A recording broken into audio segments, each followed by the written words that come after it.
Ever feel that like weird afternoon slump after you have a sugary snack? Oh, Or yeah. like the opposite, you have a really balanced breakfast and feel super focused. For sure.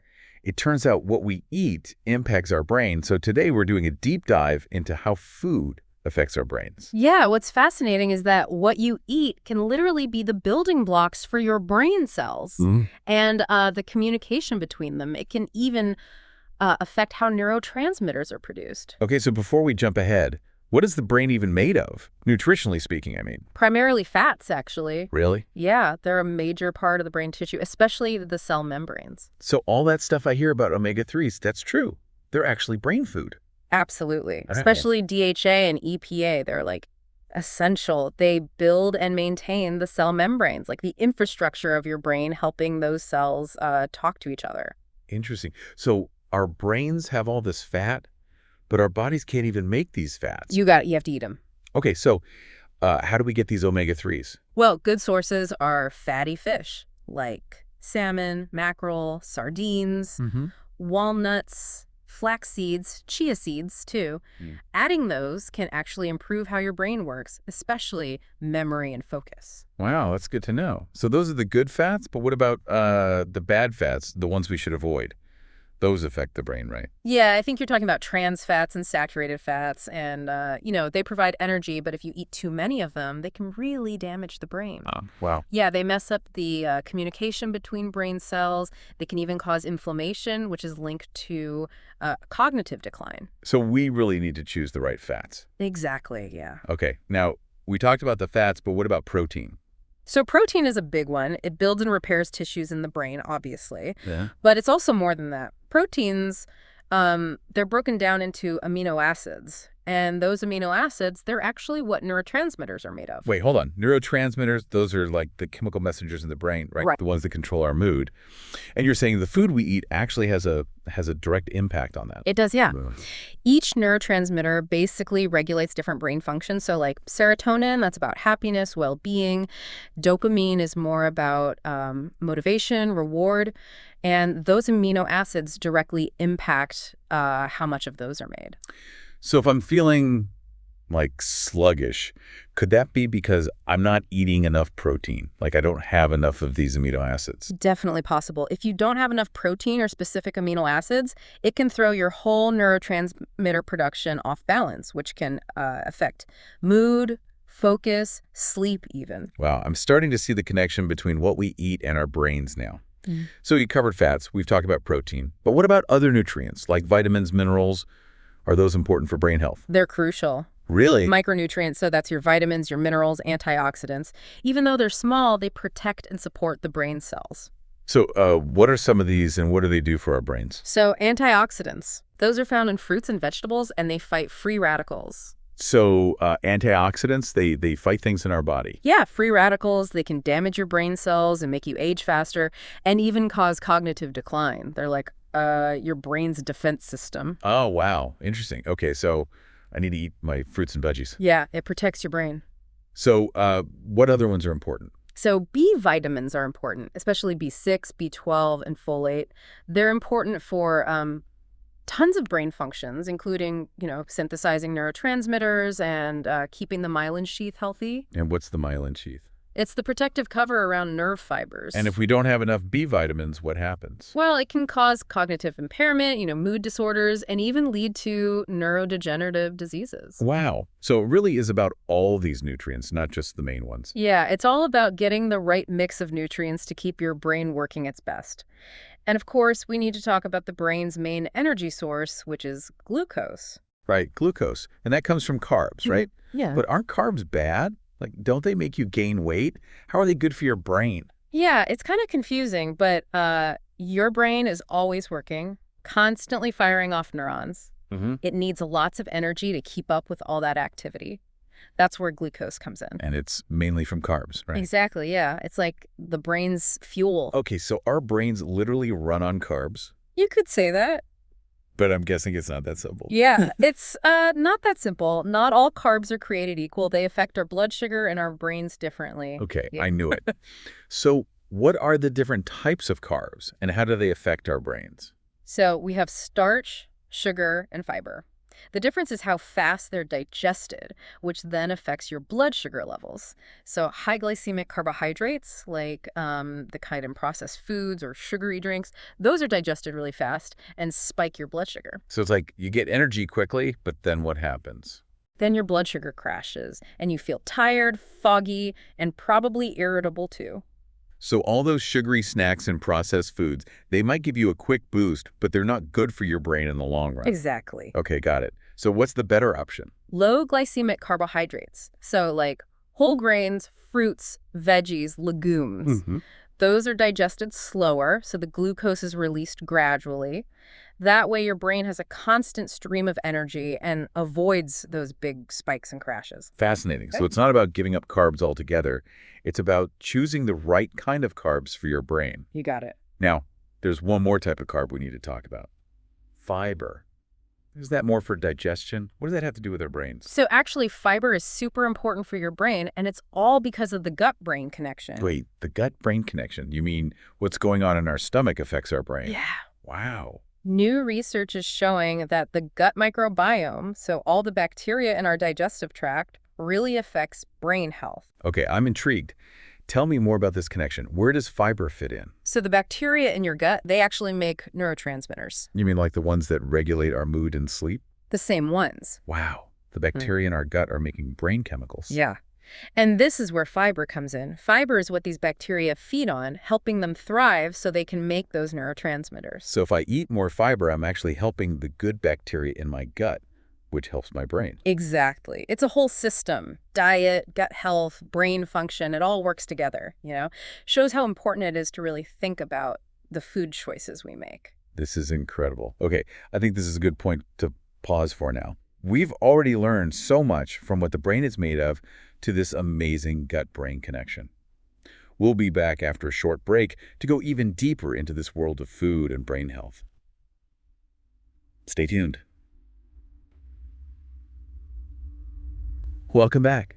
It's amazing to think something as simple as choosing an apple over a candy bar can actually make such a difference in how our brain works. It really shows how much power we have over how well our brain functions by just choosing what we eat.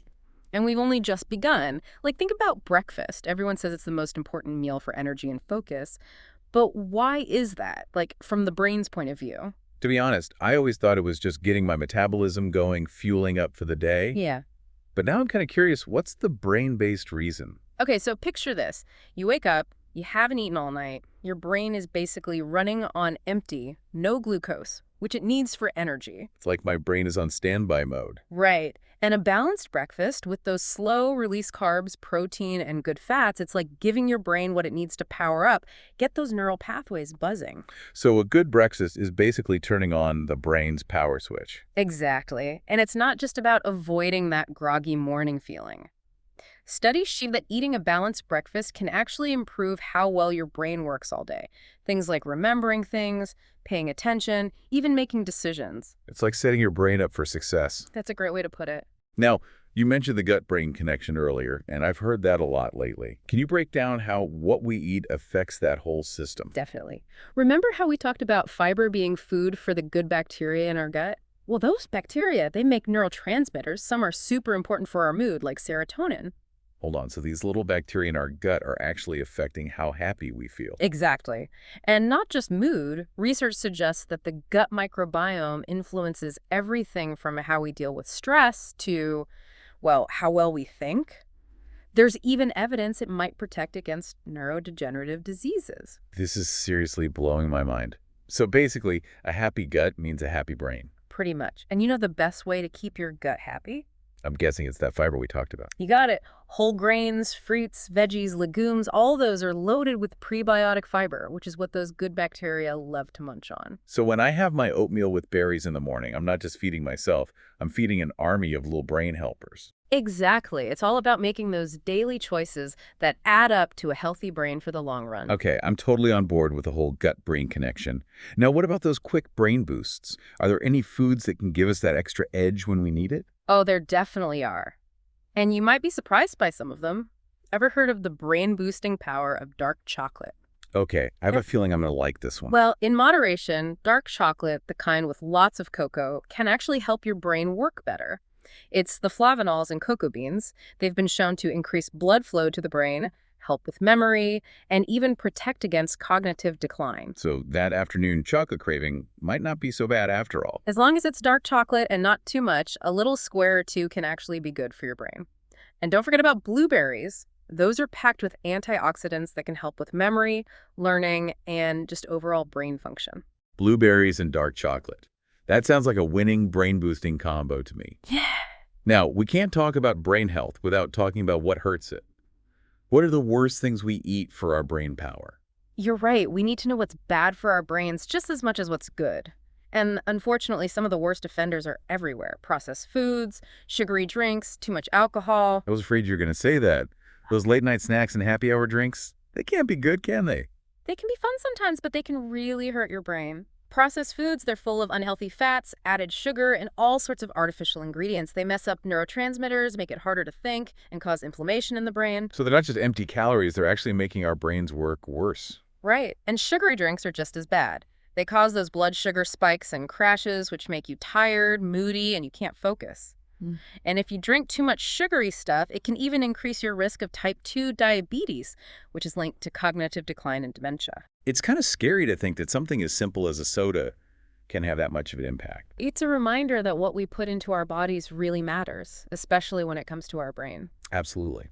And we can't forget about alcohol. Yeah. You said moderate drinking might be okay, but what about when we overdo it?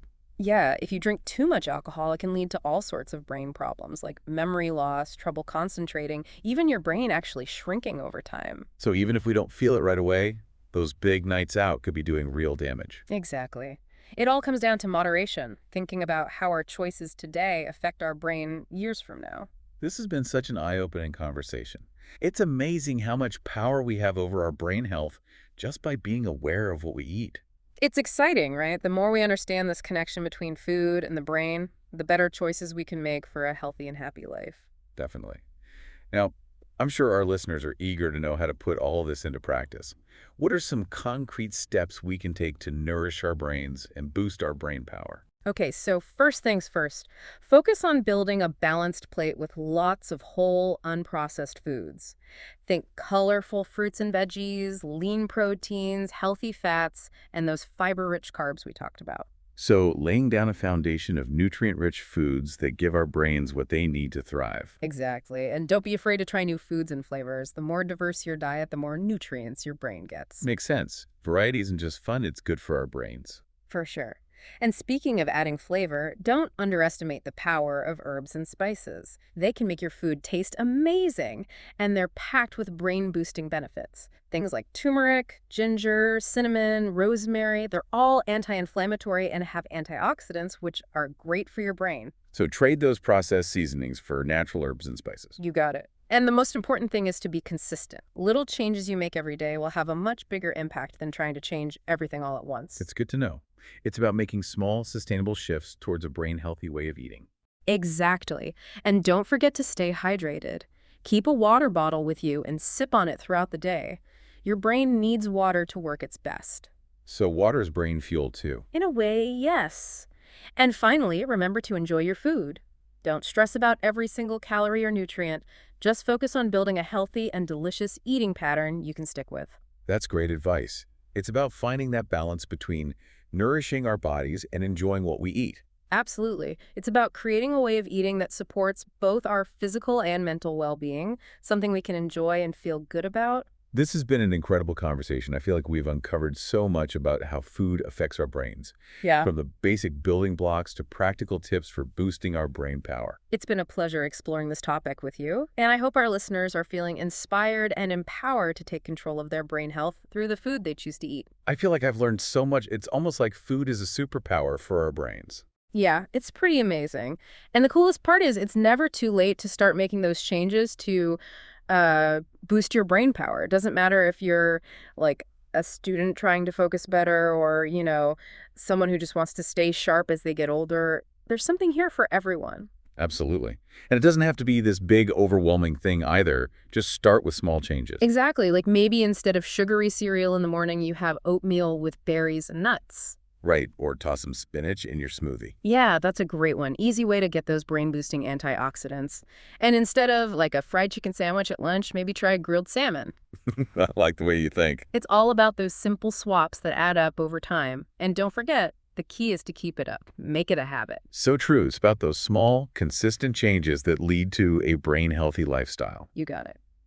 This deep dive has been eye-opening. I'm looking at food completely differently now. It's not just fuel for my body, it's like fuel for my mind, shaping how well my brain works. It is. And the more we learn about this connection between food and the brain, the more we can take control of our health and really live our best lives. Couldn't have said it better myself. Well, I think we've reached the end of our deep dive into food and the brain. But this is really just the beginning of your own exploration. Keep learning, try new things, and find what works best for you. And we're here to help. Make sure you subscribe to our channel for more deep dives into the world of health and wellness. We always love to hear what you think, so leave a comment below and tell us what you found most interesting. Maybe you have a favorite brain-boosting recipe or some tips you want to share. Yeah, we're all about sharing information so everyone can make smart choices about their health. Thanks for joining us on the Deep Dive. Keep those brains happy and healthy until next time.